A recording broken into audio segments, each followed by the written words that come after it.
Primeira carta de João, capítulo 1. Hoje nós trataremos dos 4 primeiros versos.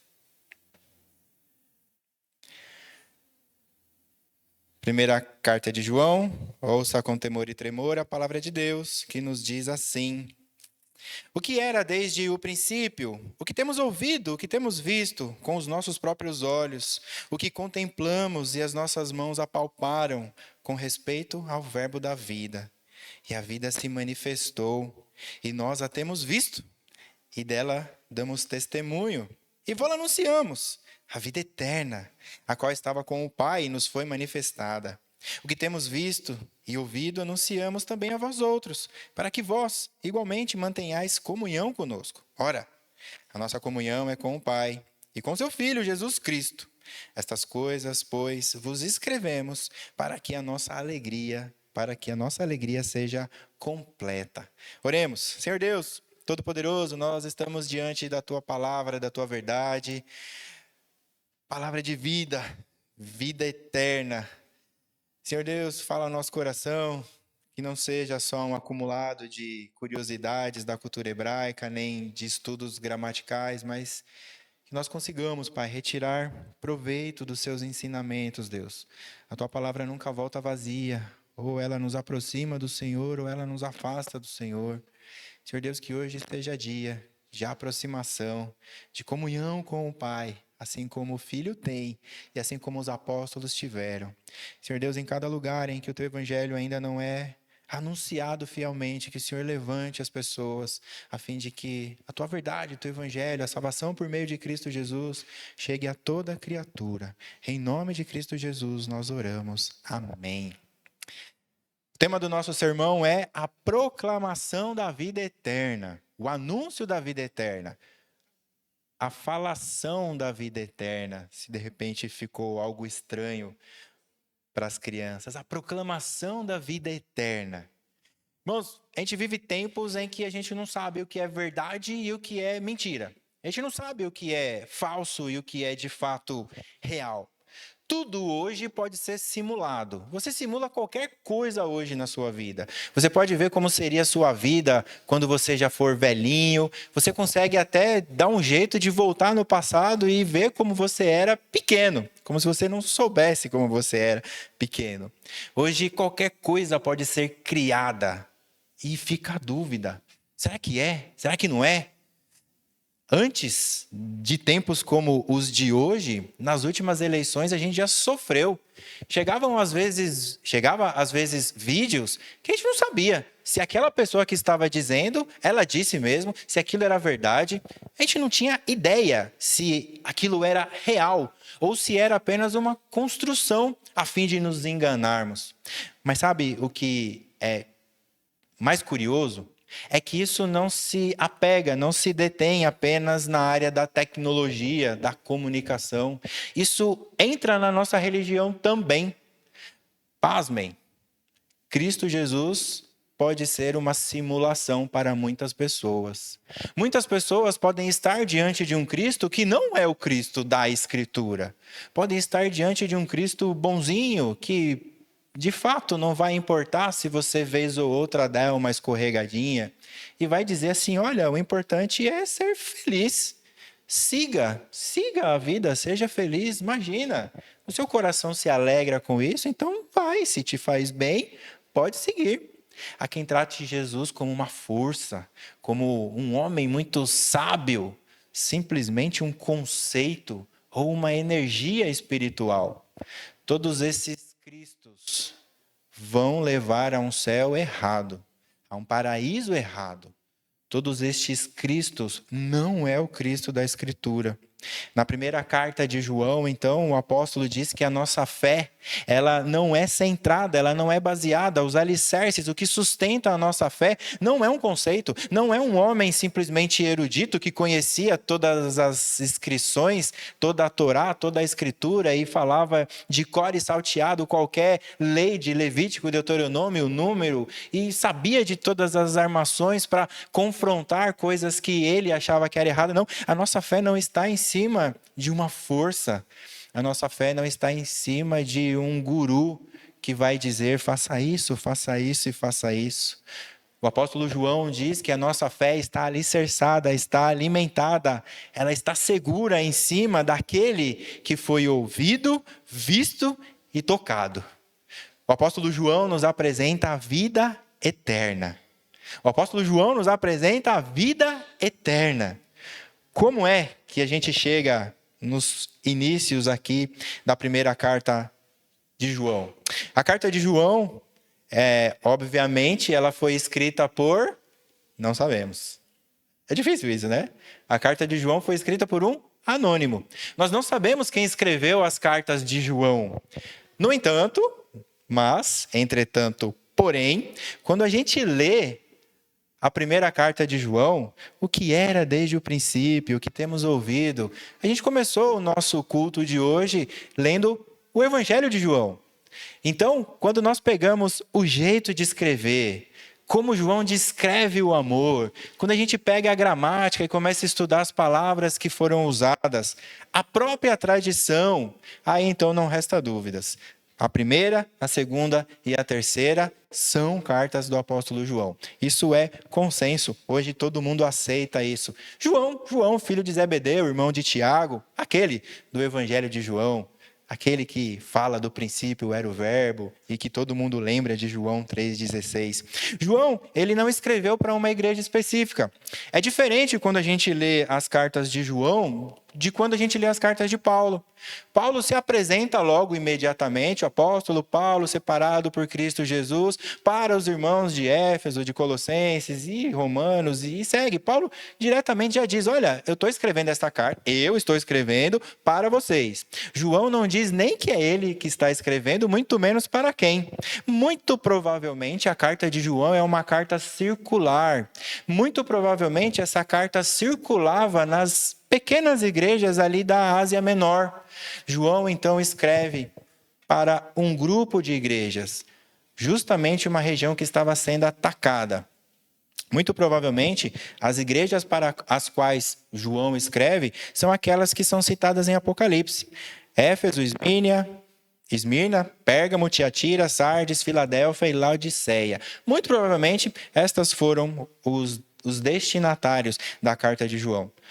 O assunto da carta de João, sem dúvida, João fala do amor que Deus tem para conosco, e do amor que nós deveríamos ter para com Ele, e do amor que nós deveríamos ter para com os nossos irmãos. Tem um propósito também. Essa carta não é simplesmente para falar do amor. O amor venceu, nada disso. João escreve com a intenção de combater uma heresia.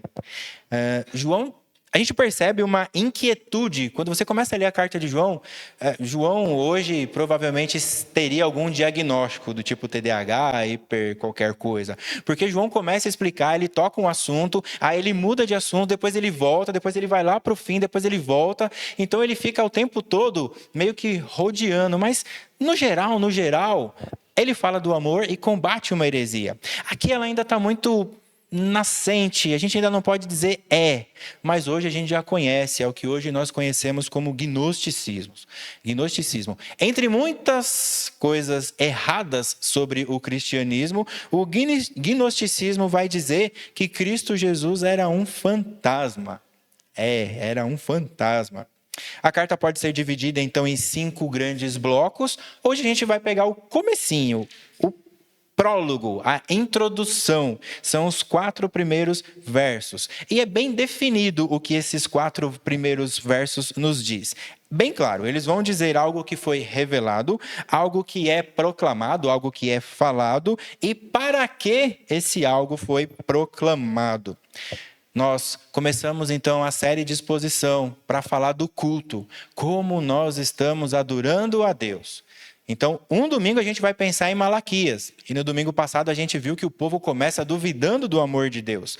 Agora a gente chega em 1 João. Então, em Malaquias a gente vai ver o jeito errado de adorar o Deus Todo-Poderoso. E em 1 João, como se espera que nós façamos para adorar o nosso Deus Todo-Poderoso. Então, se lá em Malaquias o povo duvida do amor de Deus e apresenta um culto frio, automático, mecânico, eu vou arrastado porque eu tenho que ir, afinal de contas, se eu não for, pastor, eu vou arrumar um monte de problema e eu não estou afim de problema. Então, é melhor eu ir, levantar, sentar, levantar a mão e voltar para casa e está tudo certo. Deus condena tudo isso. Agora, em 1 João, se aquele amor foi contestado, agora em 1 João esse amor vai ser revelado. O Senhor Deus então revela o amor de Cristo e nos direciona para um culto vivo e verdadeiro. João, sendo João, nos apresenta então a vida eterna. São 3 pontos bem básicos. O primeiro ponto do nosso sermão: a vida eterna foi revelada. A vida eterna foi revelada. Ricardo, revelada desde quando? Desde o princípio. Olha o verso primeiro aí. O que era desde o princípio, o que temos ouvido, o que temos visto. Nós vamos até o comecinho do verso 2, até ali, e a vida se manifestou. Já justificando uma separação do texto um pouco diferente, eu acabei usando as vírgulas para a gente compreender melhor, tá? Vai dar certo. Então, a vida eterna foi revelada. Revelada desde quando? Desde o princípio. Aqui nós estamos tratando, João está trazendo a doutrina da eternidade de Jesus. Jesus é eterno porque ele é Deus, ele não foi criado, ele não nasceu. Ele sempre foi, sempre é, sempre será. O que é legal, que a gente pode tirar do texto grego, na sua Bíblia aí está assim: o que era desde o início? Está dizendo assim, ó, quem era desde o início? Mas quando a gente pega o texto grego, não é o que, ou melhor, não é um quem, é um aquilo. O apóstolo João, então, coloca assim: aquilo que era desde o princípio. E aí, talvez você esteja se perguntando, mas que diferença faz eu chamar de quem ou de aquilo? Quando nós falamos de quem, nós de fato estamos falando só de uma pessoa. Quando eu digo aquilo, é algo mais abrangente. Calma, eu explico. Na nossa EBD a gente já tratou disso. Quando a gente pensa em Cristo Jesus, nós não devemos pensar somente na pessoa de Cristo Jesus. Nós devemos carregar um conceito junto com isso. Então, quando o apóstolo João diz que aquilo que era desde o princípio, ele não está incluindo só Jesus. A ilustração que a gente pode trazer aqui é a ideia de que até os demônios creem. Então não é simplesmente crer em Cristo Jesus. Eu creio em Cristo Jesus, mas é o Cristo Jesus certo ou é um Cristo Jesus simulado? Portanto, aquilo que João usa aqui é como se fosse uma abrangência. Inclui a pessoa e a mensagem de Cristo Jesus. Olha só, o desespero das mulheres lá no Antigo Testamento para terem filhos. Elas queriam porque queriam filhos. Não é à toa que uma mulher hebreia gostaria de ter um filho, e tinha que ser um filho homem, varão. O desespero era por conta de uma mensagem.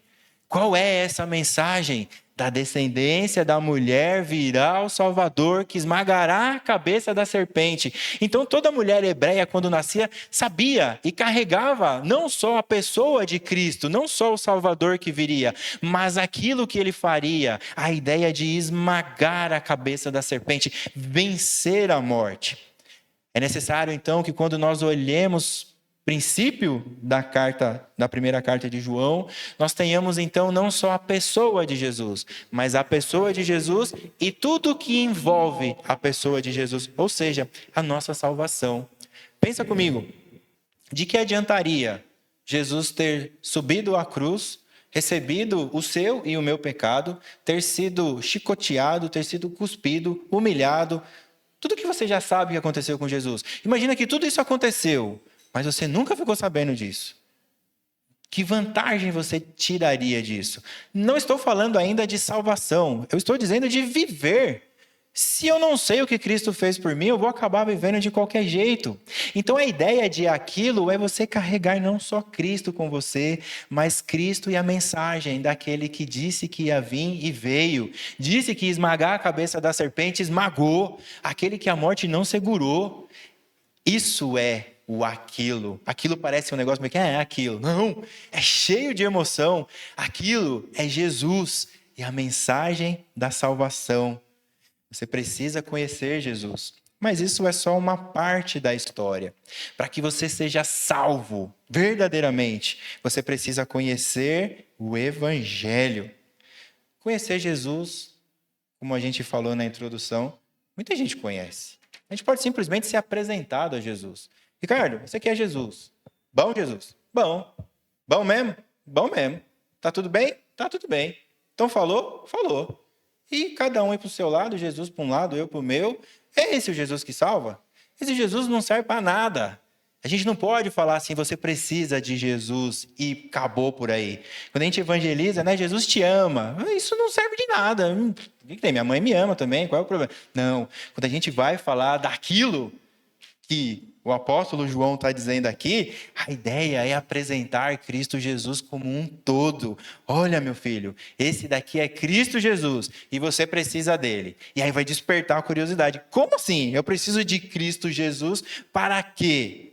Sabe, quando seu coração fica vazio, é Ele que vai preencher. Sabe quando você explode em ira, explode em raiva, que você não aguenta mais o marido, o filho, o trabalho, o ônibus, os atrasos, você não aguenta mais e é Ele que vai te acalmar, é Ele que vai te colocar de novo no prumo, que vai te deixar retinho. Sabe quando você está triste, triste, triste de morrer? É Ele que te levanta, é Ele que te faz viver. Sabe quando nada faz sentido na sua vida?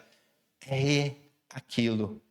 Não só Cristo, mas Cristo e Cristo na cruz, e Cristo machucado pelo seu, pelo meu pecado, e Cristo na tumba. E depois as mulheres não achando o corpo de Cristo, porque é Cristo ressurreto.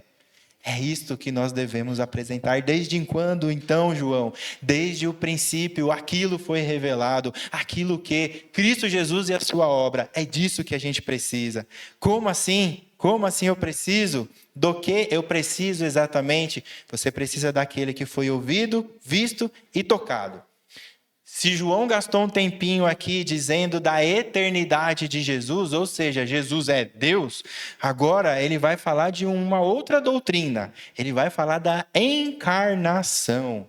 Quando João escreve a sua carta, já ali pelo ano 90, já estava bem velhinho, já tinha passado por muitas coisas, o apóstolo ele traz para a gente algo sensorial.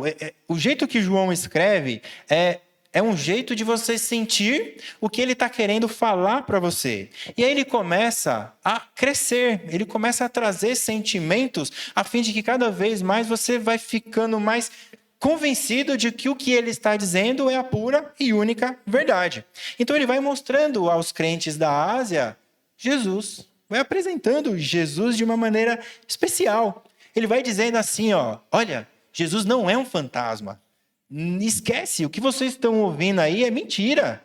Não é um fantasma. E eu vou explicar para vocês como é que a gente sabe que Jesus não é um fantasma. Sabe o que acontece? A gente ouviu ele. Todo mundo pensou que ele tinha morrido, inclusive a gente. A gente se escondeu. Mas um dia ele apareceu dentro da nossa sala, do nosso quarto, e ele falou com a gente. A gente ouviu ele de verdade. Olha, um dia a gente até pensou que ele era fantasma. Ele veio andando sobre as águas. Mas não, depois que ele ressuscitou, ele apareceu e a gente ouviu verdadeiramente Cristo Jesus. Mas não só ouvimos, nós vimos com os nossos próprios olhos.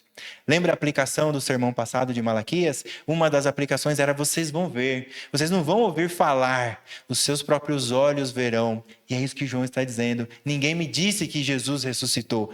Eu vi, os meus irmãos viram, e não só vimos. Além de ver, nós também contemplamos. Mas parece que é a mesma coisa, né? Ver e contemplar. Eu vou ilustrar isso para vocês com uma situação que aconteceu comigo. Eu viajava muito para Minas Gerais. E quando eu estava chegando ali na última cidade, antes de chegar em São Paulo, Extrema, Minas Gerais eu acho que é o caminho para o céu, né? Porque eu não me lembro de nunca estar descendo em Minas Gerais. Eu sempre estou subindo. Tudo que tem para fazer em Minas é subindo. E subindo, subindo, subindo. Quando eu chegava lá no topo, sempre eu voltava à tardezinha. Era um recuo que tinha ali na Fernão Dias e era cheio de carro. Na minha cabeça, eu falava, legal, o pessoal está na Fernão Dias um tempão, o pessoal está encostando ali para descansar, tomar uma água, enfim. Até que um dia eu estava voltando com um técnico e deu o desespero nele também de tomar uma água e vamos parar. Cara, não dá para parar aqui. Eu sei onde dá para parar. Um monte de gente para lá. E aí eu paro, eu desço do carro. E aí eu vou andando. E lembra que eu falei que é alto? Muito alto. E de longe eu não conseguia ver.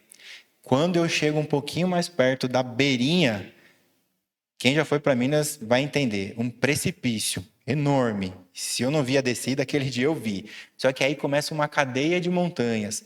Montanha para todo lado, montanha bonita, verde, marrom, tinha vaquinha. Sabe aquela cena de quadro? E adivinha o que estava ali? O sol se pondo.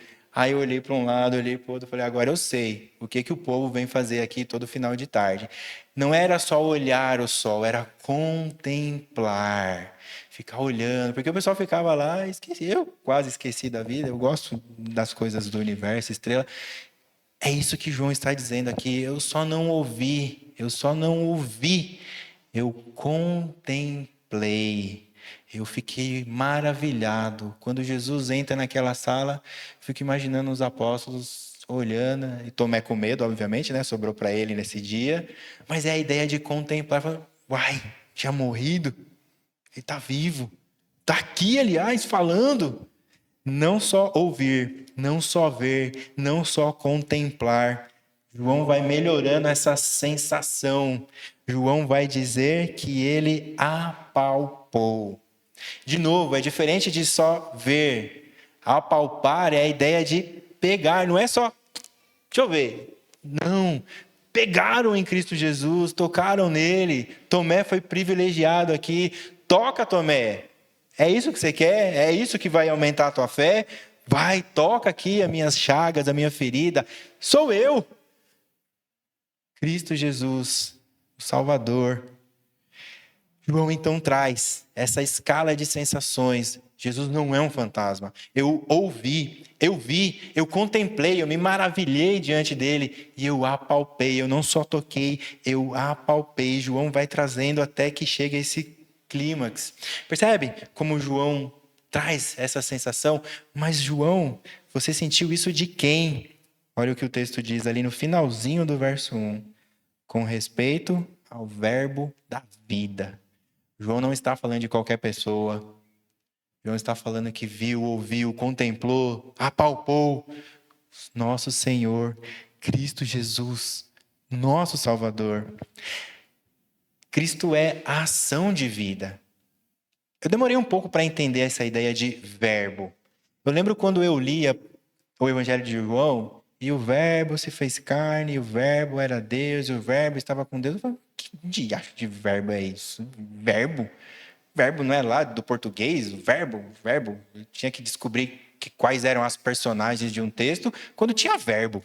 E aí eu sabia quem era personagem e quem não era. Mas verbo, que verbo? Aí depois, muito tempo, eu entendi que o verbo é Jesus. É a ação de Deus na nossa vida. O que transforma o nosso viver, o nosso mover, o nosso existir, o nosso trabalhar, o nosso amar, o nosso servir. É Cristo que faz essa ação em nós. E não só isso, o apóstolo João está dizendo que essa ação é para a vida e é para a vida eterna. Então João fala, aqui está a vida eterna. E aí ele diz, se manifestou. É lindo isso. A gente passa batido às vezes pela carta de João, mas o que João está dizendo aqui é que Cristo ressuscitou. Ressuscitou de verdade. Algo que era oculto, algo que eu nunca pensei na vida, nunca imaginei, agora se torna visível. E aí talvez você pode pensar, não, mas Lázaro também ressuscitou, e teve lá o filho do carcereiro e a filha. Tudo bem, mas ali ainda não era a vida eterna. A vida eterna foi visível diante dos apóstolos. E aí deixa eu tentar explicar isso para vocês de uma maneira um pouco menos teológica, ou teológica demais. Como é que a vida se manifesta? Aí você deve pensar, o desabrochar de uma flor, né?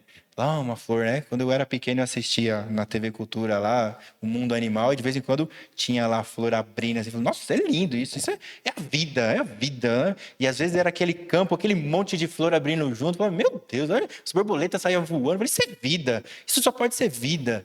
Mas aí mostrava o cervo nascendo, tava lá, a cerva deitada, caiu o cervinho lá, e aí o bichinho já saía andando serelepe, olha, nem precisa pegar no colo o bichinho. Isso é vida. Irmãos, nada disso é vida. Nada disso é vida. Sabe por quê? Porque tudo isso acaba. A flor murcha, o cervo é comido pelo leão. Acaba. Mas o que João está dizendo para a gente aqui é que a vida se manifestou na ressurreição de Cristo Jesus.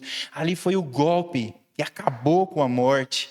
E aí a gente precisa entender como isso se aplica à nossa vida. Jesus não ressuscitou porque ele era bonzinho, porque simplesmente cumpriu a lei. Jesus ressuscitou porque ele tinha o direito de ressuscitar. Não tinha como a morte segurar aquele que não tinha pecado. E é muito simples. Qual é o salário do pecado? Se nós pecamos, o que nós recebemos em troca? Morte. Quando Adão come do fruto, Deus não tinha mais responsabilidade nenhuma com Adão.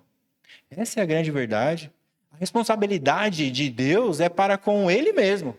Ele fez uma promessa para ele e a Trindade que ele separaria um povo, que ele cuidaria de um povo, que ele faria com que esse povo chegasse a estar novamente com ele. Cristo Jesus então vence a morte. Jesus não pecou, então ele ressuscita porque tinha o direito de ressuscitar. Com honra, glória, poder, majestade, o nome que está acima de todo nome, no céu, na terra, embaixo da terra, com toda a autoridade, Jesus então vence a morte, ressuscita. E Jesus ressurreto então se manifesta para João e os demais apóstolos. E João está contando isso com muita alegria. Deus nos revelou e nos mostrou a vida eterna. Agora sim, é vida, vida que nunca mais acaba, toda a eternidade ao lado do Todo-Poderoso. Uma vez que a vida eterna foi apresentada a nós, foi revelada a nós, qual a nossa próxima ação? Anunciá-la. E este é o segundo ponto do nosso sermão.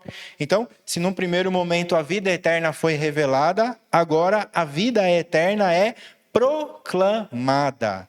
É falada, é comunicada, é espalhada. A vida eterna agora vai sair para todos os lados. Irmãos, vocês perceberam aí na Bíblia de vocês, parênteses, né? Só uma pausa aqui na exposição para explicar. A gente não vai passar desapercebido sobre isso, né? A ideia desses parênteses aí é que a grande maioria dos teólogos entende que João agora está explicando o que é a vida eterna, o que é o verbo da vida. O finalzinho lá do verso 1, ele diz, né? E as nossas mãos apalparam. Aí tem uma vírgula. Com respeito ao verbo da vida. E aí esse ezinho que está aí é como se ele estivesse justificando o que é o verbo da vida.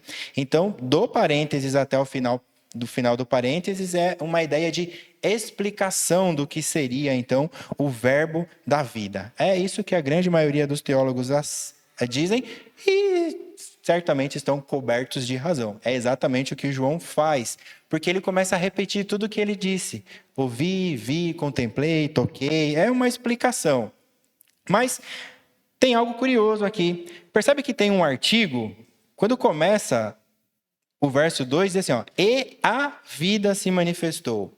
O que acontece na língua grega?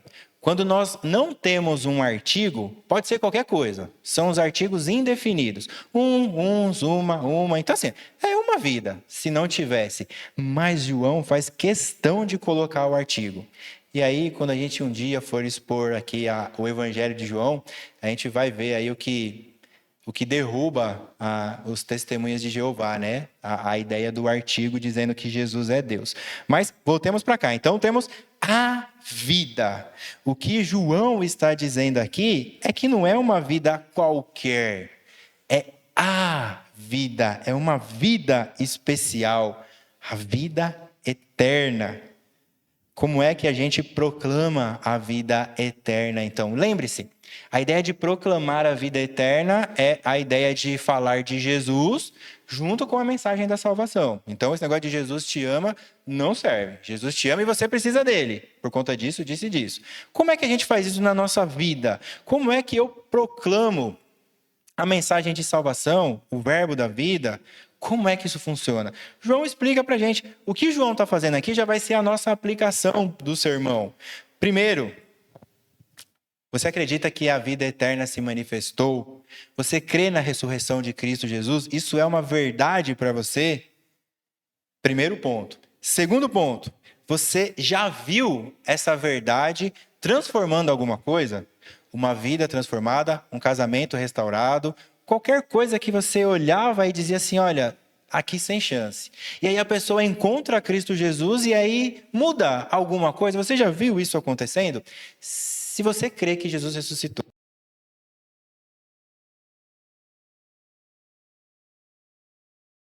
para ser um proclamador do Evangelho. Quando você crê que Jesus ressuscitou e você viu as maravilhas de quem crê em Cristo Jesus, as maravilhas de transformação de quem crê em Cristo Jesus, você já está habilitado, você já pode dar testemunho. É justamente o que João faz. Se você já viu, se você crê, está pré-habilitado. Próximo passo, testemunho. É o que João diz aí na sequência do verso.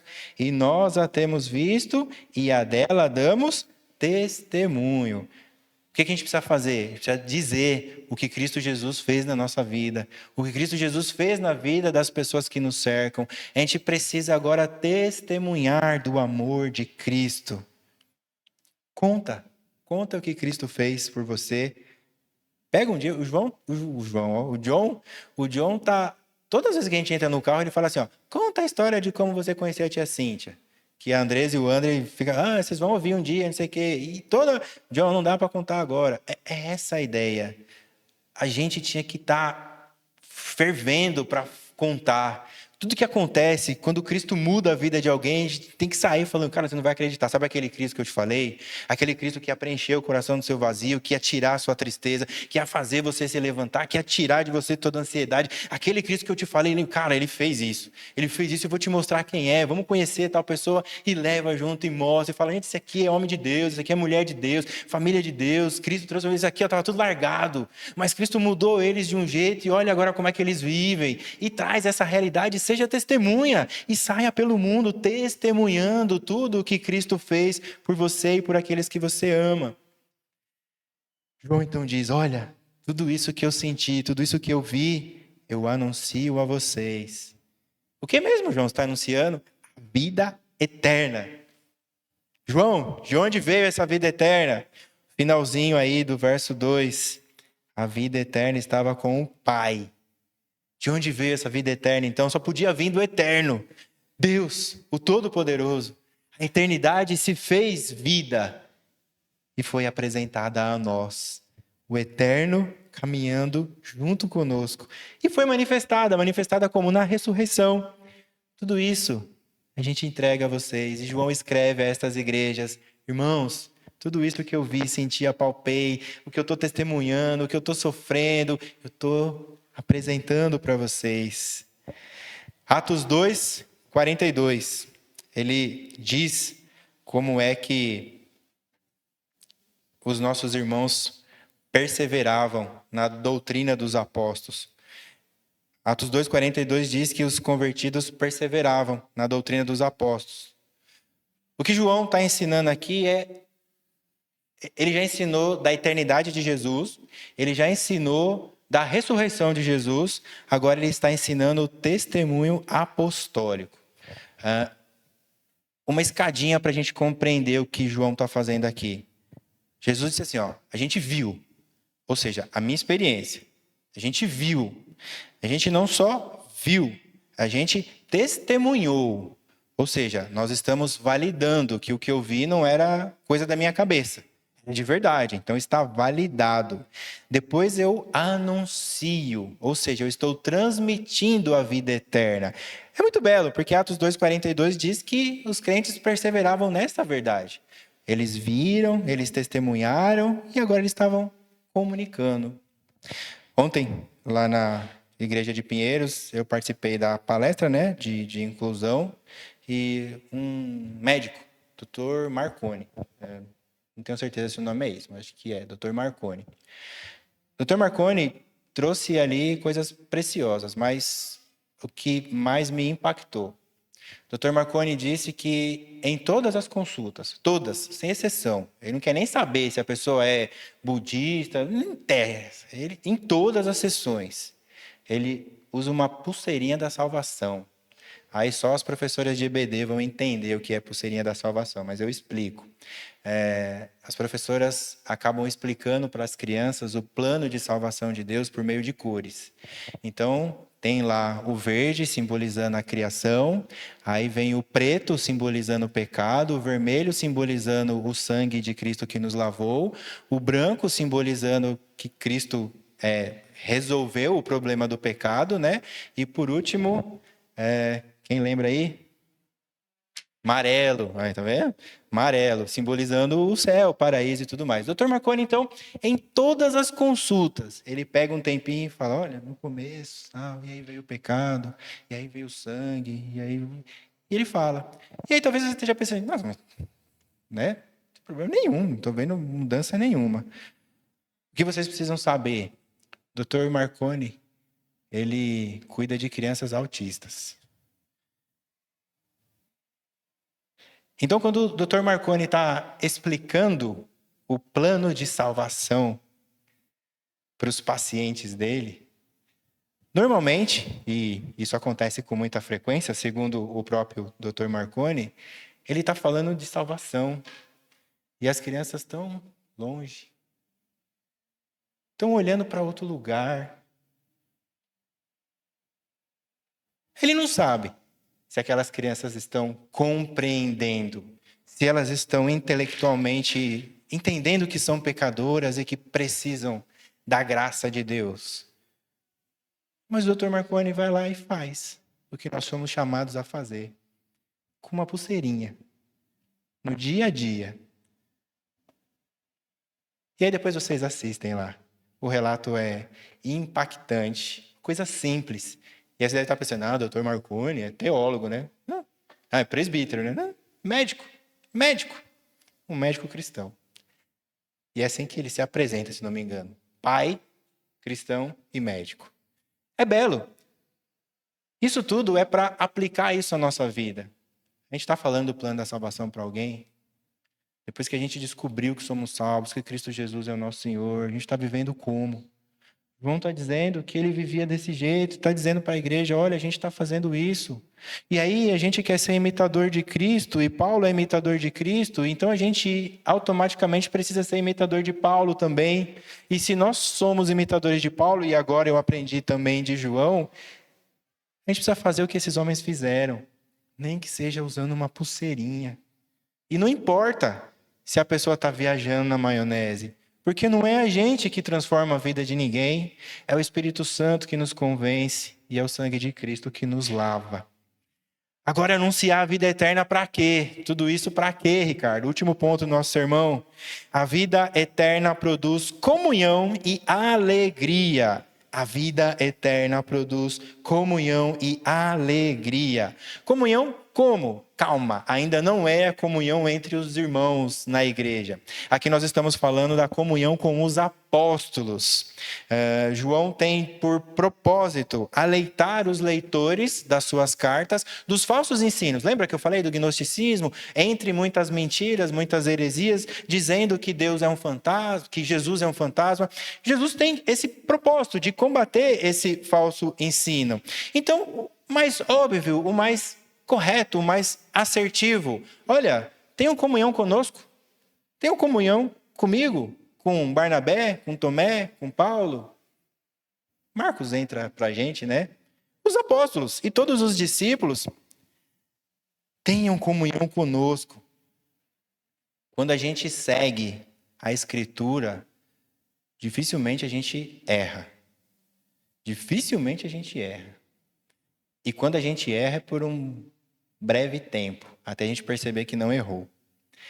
Irmãos, não tem como a gente errar quando a gente fala da Escritura. A gente pode não entender, mas errar não. Reverendo Jonatas, antes do João nascer, ele ia aconselhar os pais com filhos, né? E aí falava, é isso, tem que fazer, não sei o quê, e assim, tem que dar a varada lá. Pastor, você fala isso porque você não tem seu filho ainda. Quando você tiver, você vai ver. E aí vem o João. E quem conhece o João aqui sabe do que eu estou falando. João. E aí o pastor falou, cara, eu sinto no João o desespero daqueles pais quando me procuravam, porque o menino não para. É impossível, ele fala, ele gesticula e sai correndo. Mudou algo do que eu disse com relação à escritura? Nenhuma vírgula. Simplesmente agora eu sei na pele o que aqueles pais estavam passando, mas toda a orientação não mudou. Então, toda a orientação que a gente precisa vir da Escritura, toda a doutrina que a gente aprende precisa vir dos apóstolos e dos profetas, é o que a Escritura diz para a gente. A gente tem um professor lá no seminário que eu nem sei se ele sabe disso, mas nos primeiros dias de aula ele falou algo que eu tento carregar comigo todos os sermões. Tento não, eu carrego, eu nem posso fazer diferente. Ele disse assim, ó, não invente a roda. Não fica procurando no texto coisa que nunca ninguém achou. Cara, João Calvino, Hermes Teimaia, Dr. Eber, Nicodemos e tantos outros aí, Franklin Ferreira, grandes homens, Jonas Madureira, grandes homens, piedosos, homens de Deus. Esses caras passaram por esses textos aí e não enxergaram o que você está enxergando. E aí você está querendo chegar lá no público. Não, você achou alguma coisa que aparentemente destoa? Academicamente. Vai lá, escreve um artigo, discute com homens que também leram e tudo mais. No púlpito, a gente traz o arroz com feijão. Claro que a gente tenta sempre trazer uma aprofundada para vocês, mas nunca a gente pode fugir do texto. Nunca a gente vai poder dizer o que o texto não está dizendo. Então, quando você começar a ouvir coisa muito diferente do que você já ouviu a vida toda, faça como os bereanos. Corre para a Escritura e vê se está certo. Por que você está falando isso, Ricardo? A gente está falando da vida eterna. E que a vida eterna produz comunhão. E, diferentemente do que muitas pessoas vão achar, ainda não é a comunhão nossa. É a comunhão com a doutrina dos apóstolos. E a gente tem um pouquinho disso lá em Atos 2, 42, 47. Vamos ler lá? Atos 2, de 42 a 47. E perseveravam na doutrina dos apóstolos, e na comunhão, no partir do pão e nas orações. Em cada alma havia temor, e muitos prodígios e sinais eram feitos por intermédio dos apóstolos. Todos os que creram estavam juntos e tinham tudo em comum. Vendiam as suas propriedades e bens, distribuindo o produto entre todos, à medida em que alguém tinha necessidade. Diariamente perseveravam unânimes no templo, partiam o pão de casa em casa e tomavam as suas refeições com alegria e singeleza de coração, louvando a Deus e contando com a simpatia de todo o povo. Enquanto isso, acrescentava-lhes o Senhor dia a dia os que iam sendo salvos. Por que eu preciso manter a comunhão com os ensinos dos apóstolos? A resposta que João entrega para a gente aí é muito simples. Olha lá o finalzinho do verso 3. Ora, a nossa comunhão é com o Pai e com o seu Filho, Jesus Cristo. Se a comunhão dos apóstolos é com Deus e com Cristo Jesus, uai, a gente quer andar com esses caras, não quer? A gente quer pensar igual a eles. A gente quer se comportar igual a eles. Aqui tem duas observações nesse trechinho. A primeira delas é o uso constante que João faz de Jesus Cristo. Normalmente nas outras cartas de Paulo e até de Pedro, ou é Cristo, ou é Jesus, ou Messias. Jesus o tempo todo está... João está o tempo todo dizendo Jesus Cristo. Jesus Cristo, Jesus Cristo, Jesus Cristo. A ideia aqui, Cristo, você sabe que é um título, né? É igual dom, barão, essas coisas. Então, Cristo é o Messias. Lá no hebraico era Messias, no grego, Cristo. Então, a todo tempo, João está dizendo, olha, o homem Jesus é Deus, é Messias. Então, a todo tempo, a ideia é de combater o gnosticismo. E mais uma observação que a gente consegue fazer desse pedacinho. João fala que a comunhão dele e dos apóstolos é com Deus e com o seu Filho. E aí vem a nossa aplicação, né? Com quem a gente deve andar? Com quem? Quem deve ser as pessoas que nos cercam? Eu vou dizer quem não deveria. Eu não. O salmista vai dizer. O Salmo 1 diz que bem-aventurado é aquele que não anda, não para e não se assenta junto ao geral de pecadores. Do mesmo jeito que João traz essa sequência sensorial para a gente saber que Cristo Jesus ressuscitou de verdade e é o verbo da vida, lá no Salmo 1 vai vindo uma sequência, mas é uma sequência ladeira abaixo. O Salmo 1 vai dizer que bem-aventurado é aquele que não anda, não para e não se assenta. O que eu quero dizer para vocês é o seguinte, que a gente pode, qualquer hora, andar. A gente pode andar com os ímpios. Quando a gente começa a andar demais com os ímpios, sabe o que acontece logo depois? A gente se senta. E aí a gente andou, a gente sentou. Ou melhor, a gente para. Depois que a gente para, a gente senta. Depois que a gente senta com o ímpio e com o pecador, aí é só Jesus na causa. Quando a gente anda de acordo com os desejos do mundo, quando a gente vai, é só hoje, é só uma vez, isso não tem nada, isso é coisa do Paulo, hoje mudou. Ó, João nem sabia de nada disso, os apóstolos nem esposa tinha. Como é que está falando do casamento? Quando a gente começa a ter esse tipo de sensação, de sentimento no nosso coração, pode saber que é uma sequência de pensamentos que vão acabar fazendo a gente assentar diante das doutrinas de Deus. E aí a gente volta para o Evangelho. Por isso é que a gente tem que lutar. A gente precisa lutar para estar próximos dos nossos irmãos em Cristo. O que a Escritura diz? Quem é que vai nos suportar? E, de novo, né?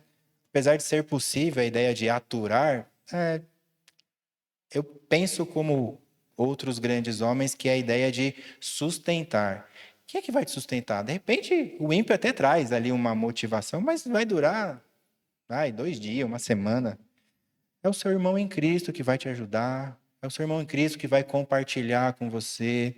É a ideia de união, é a ideia de comunhão mesmo. Então luta para estar com seus irmãos, luta para estar na igreja. O nosso coração devia arder para a gente estar unido o tempo todo.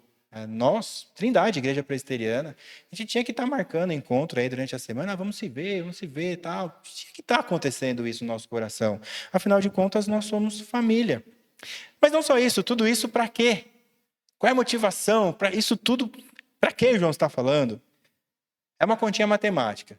Você pega o Evangelho e aí você soma com a comunhão dos apóstolos, a doutrina. O que João diz para a gente aqui nós temos? Finalzinho, estas coisas, pois, vos escrevemos para que a nossa alegria seja completa. Esse é o objetivo. Quando João escreve para estas igrejas da Ásia, a ideia dele é para que essas igrejas tivessem uma alegria completa. Completa em quê? Em saber que a vida eterna se revelou. Completa em quê? Em saber que a vida eterna está sendo proclamada. Completa em quê? Completa em saber que essa vida eterna nos produz comunhão e alegria. Então hoje nós vimos isso, nós vimos que a vida eterna nos foi revelada, que a vida eterna nos é proclamada e que a vida eterna produz comunhão e alegria. Que ligação a gente faz com o nosso culto? Afinal de contas, essa série de exposições está falando do nosso culto. E o que mais? O que isso tem a ver com Malaquias, que a gente ouviu a semana passada? O povo questionou o amor de Deus lá nos tempos de Malaquias. Em que o Senhor nos tem amado? Essa foi a pergunta que o povo fez. E aí Jesus responde, olha, tinha 2 povos, Edom e Israel. Cadê Edom? E olha, Israel, está aí. Malemar, o templo está aí, vocês estão servindo, está tudo certo, tem as dificuldades do dia a dia, igual todo mundo tem, mas olha, eu estou com vocês. Não era para vocês nem existirem. A gente está junto. 2000 anos depois, hoje, a mesma pergunta pode ser feita. Nós podemos virar para Deus e dizer em que o Senhor nos tem amado? E a resposta muda um pouquinho. Lá em Malaquias, eles ainda não tinham o verbo da vida manifestado.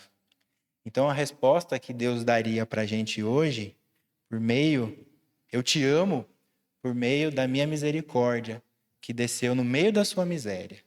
Enquanto você não merecia, eu acreditei em você, porque eu te escolhi antes da fundação do mundo. A minha misericórdia desceu, você pôde ver, você pôde contemplar você pôde tocar. O amor chega até nós por meio do verbo da vida. Se lá no tempo de Malaquias o povo ia para o culto se arrastando, tudo era pesado e frio, nós temos uma vantagem sobre esse povo.